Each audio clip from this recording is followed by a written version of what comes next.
this is a continuation of Lesson 10-3. This is part 2 of the lecture. So, yesterday we learned how to show the work, changing from fractions to decimals to percents, and back and forth, right? Says you can use place value reasoning and equivalent ratios to write decimals as percents and fractions. Now, at the end of yesterday's lesson, we made a discovery, right? So I want you to write this down. If we were changing from decimal to percent and back and forth, okay? This is the little memory tool. So how do I know which side the D and the P go on? It's alphabetical, so D goes first. Is everybody clear with that? Now, how did I change from a decimal to a percent? Good. So, from decimal to percent, we moved 2 places to the right. Okay? So, if I'm going from percent to decimal, we move 2 places to the left. Okay? So, for example, here we have 0.302. Okay? And I want to change this decimal to a percent. So there's my decimal. We're going to move that decimal 2 places to the right. Look at your memory device there. 2 places to the right. So my decimal now is right there. We add the percent sign. So this is going to be equal to 30.2%. Is everybody clear with that? So, if I were taking a percent, like 75.6%, and I want to change this from a percent to a decimal, which way am I going to move? To the left. So we're going to take that decimal, we're going to move it 2 places to the left. Don't forget to take away the percent sign. So this is going to be equal to 0.756 as a decimal. So, for example 4, we want to write this decimal as a percent and as a mixed number. Okay? So, we're going to start with 1.4. We want to change that to a percent. And then we want to change that 1.4 to a mixed number. Okay? So we're going to start with 1.4. Now, as a percent, I'm going from decimal to percent. Which way am I moving my decimal? To the right. How many times? 2 times. Very good. So we're going to move 2 times to the right. Don't forget to add that 0. And now this is a percent. So this is equal to 140%. So now we want to change that 140% to a mixed number, right? Percent means per 100. So this is per 100. Per 100.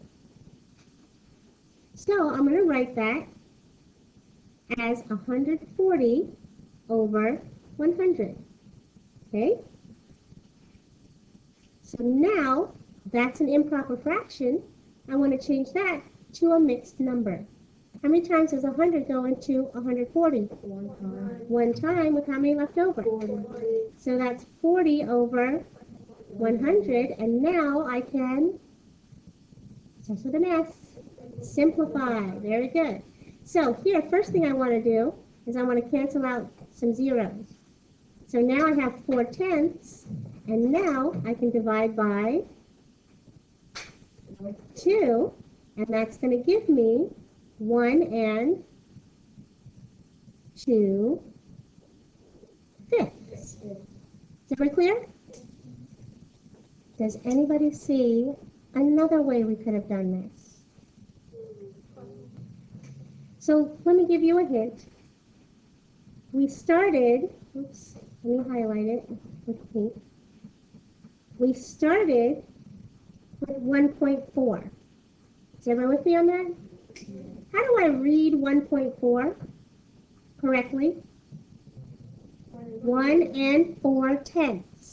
So couldn't I have just taken that decimal, read it correctly, write it as a fraction, 1 4/10, and then simplify?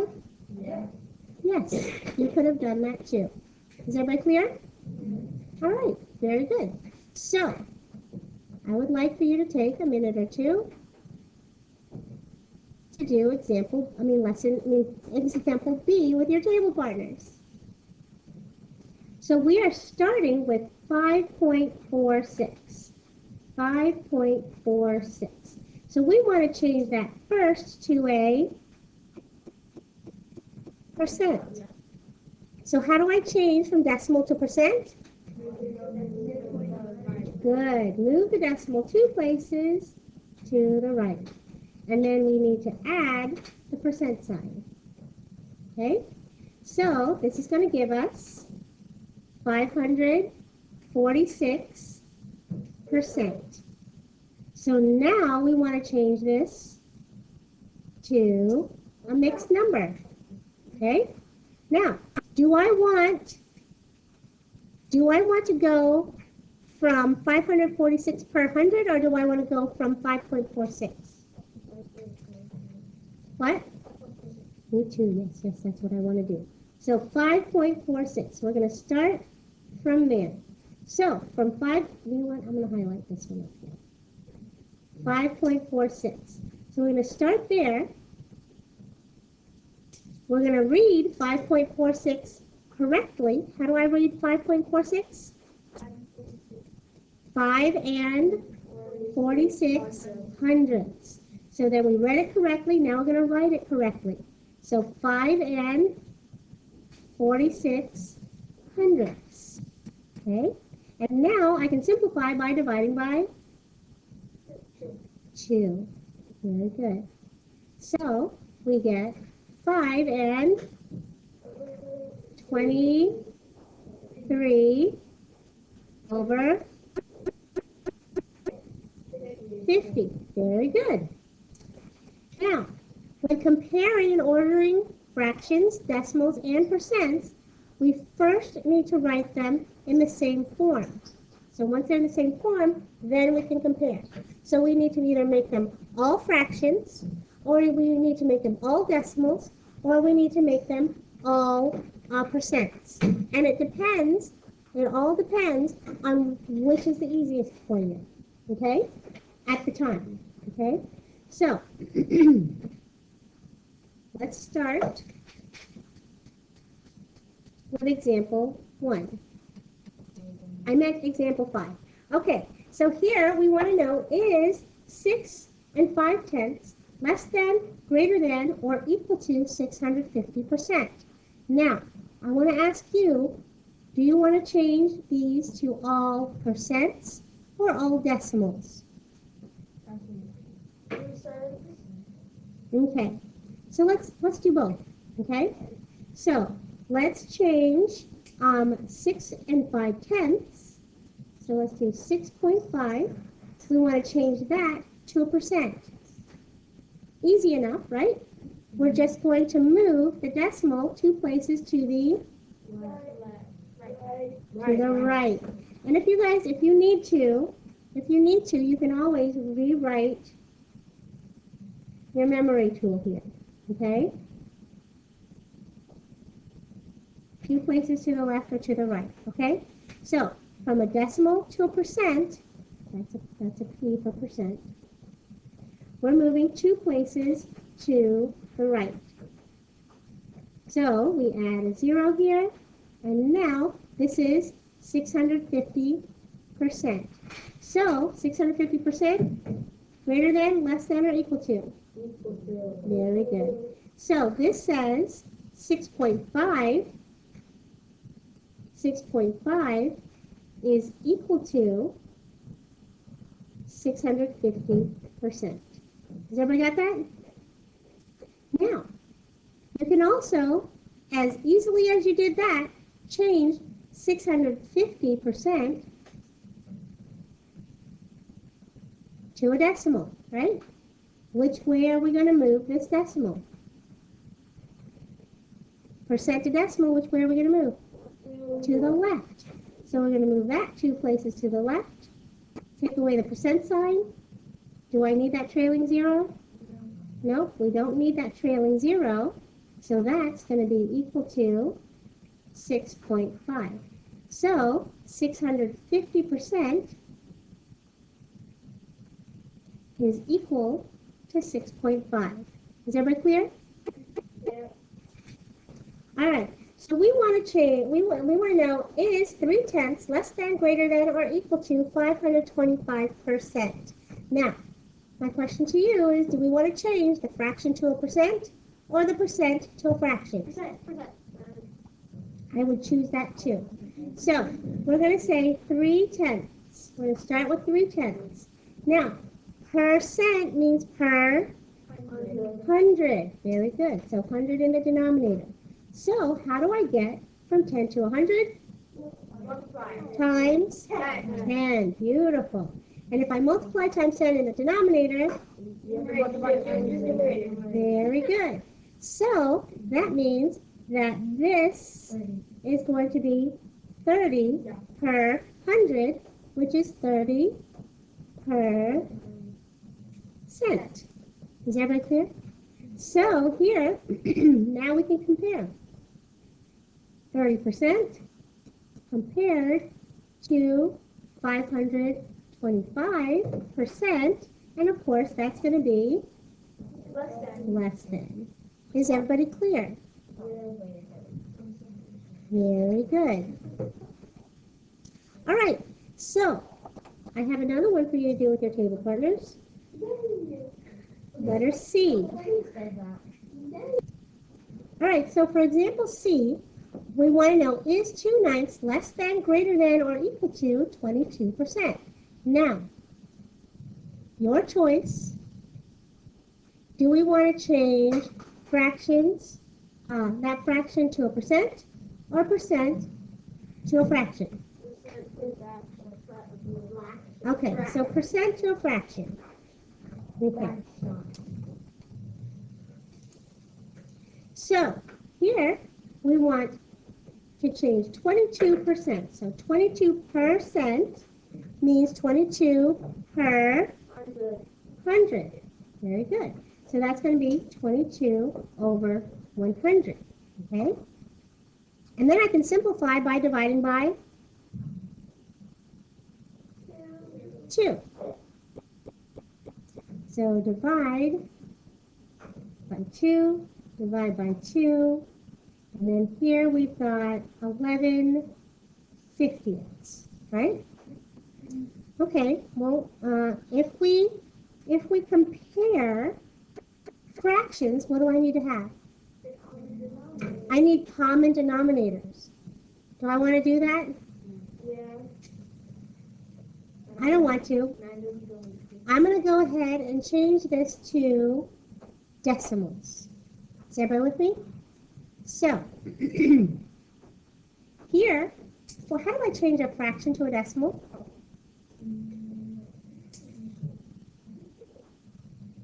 So we're going to divide numerator divided by denominator to change 2/9 to a decimal. Okay? So 2/9, use your calculator.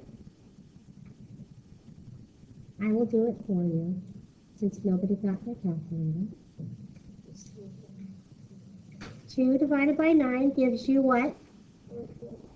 0.2 repeating. Does everybody see it? Let me change this to standard so you can see it. So 2 divided by 9. Everybody see it? 0.2 repeating. So this is 0.2 repeating.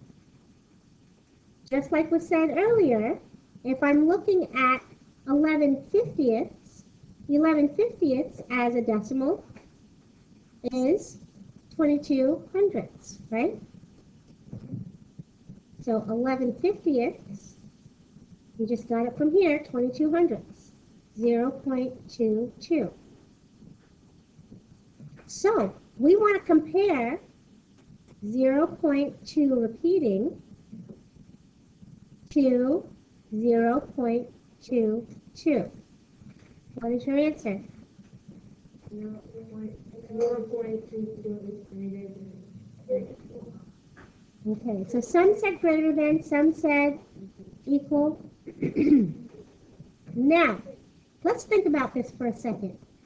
This is 0.222, keep on going. Is everybody with me? So, this is just 2200, 0.22, right? This is just 0.22. This over here is 0.22 and some more. Is everybody clear with that? So, what symbol goes in here? Greater than. Very good. So, let's take a look at example 6. Example 6 is comparing. It says the table shows the portion of games that different football teams won last season. Which team had the greatest win rate, and which had the least? Now, the Eagles was 95%, the Wolves was 9/10, and the Mustangs was 89 hundredths. Now, when we're comparing, we need to have them all fractions, all percents, or all decimals. What would you like to change these to? Me too. So, the first one is 95%. The second one, the Wolves, we want to change that 9/10 to percent per 100. So how do I change 10 to 100? Multiply by 5. Good. So when I multiply times 10 in the numerator, Multiply 10 to the number. so this is going to give us 90 over 100. That's 90 over 100, which is 90%. So here, for the Wolves, that's 90%. And then, for the Mustangs, we have 0.89, that's a decimal. How do I change that to a percent? Move the decimal 2 places to the right. Very good. And then we add that percent sign. So 0.89 is equal to 89%. So this is 89%. Now we have to answer the question. So, which team had the greatest win rate? The Eagles. So the greatest is the Eagles. And the least is the Mustangs. Is everybody clear? All right, so I would like for you to do this example with your table partners. I'll give you about 2 minutes. So here it says the table shows the portion of problems that a student answered correctly on different tests. On which test did he have the greatest score or the least and the least score? So, what do we want to change these to? Fractions, decimals, or percents? Oh, it's always such the easiest, right? Okay, so we're going to have 17/20 for math. All right, we want to change that to per 100. So how do I change 20 to 100? Times 5. Very good. Multiply 17 times 5, and what did you get? 85. Good. So that's going to be 85%. So this one, I'm going to write it up here, 85%. The social studies is already a percent. And of course, the decimal, 0.86. How do I change that to a percent? Move it to the right. Move the decimal to the right, and then don't forget to add your percent sign. So this is going to be 86%. So this is 86%. So, which did he have the greatest score? He had the greatest score in science. And the least score? Social studies. Thank goodness it's not math, right? Mm-hmm. All right, is everybody clear? All right. So now you can finish page 103. Today you only have to do 7 through 17. 7 through 17. And also, you guys, don't forget to put your answers into the McGraw-Hill, okay?